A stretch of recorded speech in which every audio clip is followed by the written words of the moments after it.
ఇదే అన్నవరం ఫేమస్ ప్రసాదం. దీని వాసన చూస్తే నోరూరిపోతుంది. అంత అద్భుతంగా ఉంటుంది. నాకు తెలిసి అన్నవరం సత్యనారాయణమూర్తి స్వామి వారి ప్రసాదం జీవితంలో ఒకసారి రుచి చూడకపోతే వాళ్ళ జన్మ వృధా. ప్రత్యేకంగా ఈ అన్నవరం ప్రసాదానికి చాలా మంది ఫ్యాన్స్ ఉన్నారు.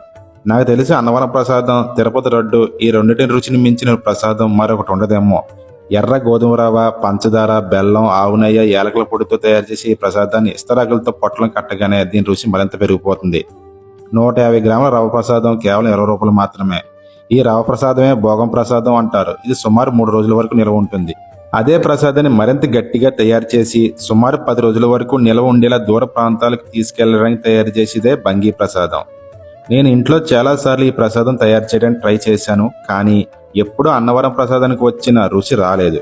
మరి అది సత్యనారాయణ స్వామి మహిమో, తయారీలో ఉన్న ప్రత్యేకత ఏంటో తెలియదు, కానీ అన్నవరం ప్రసాదానికి మాత్రం ఒక ప్రత్యేకమైన రుచి ఉంది. ఇంకా అన్నవరంలో ఈ ప్రసాదం కోసం 4 కౌంటర్లు ఉన్నాయి. కొండ మీద 2 చోట్ల, వాహనాలు పార్కింగ్ చేసిన తర్వాత వచ్చే దారిలో గోపురం ముందు ఒకటి ఉంది. గుడి లోపల వెళ్ళిన తర్వాత లెఫ్ట్ సైడ్లో మరొకటి ఉంది. కొండ కింద మెట్ల దగ్గర ఒక కౌంటర్ ఉంది. హైవే రోడ్ పక్కన మరో కౌంటర్ ఉన్నాయి.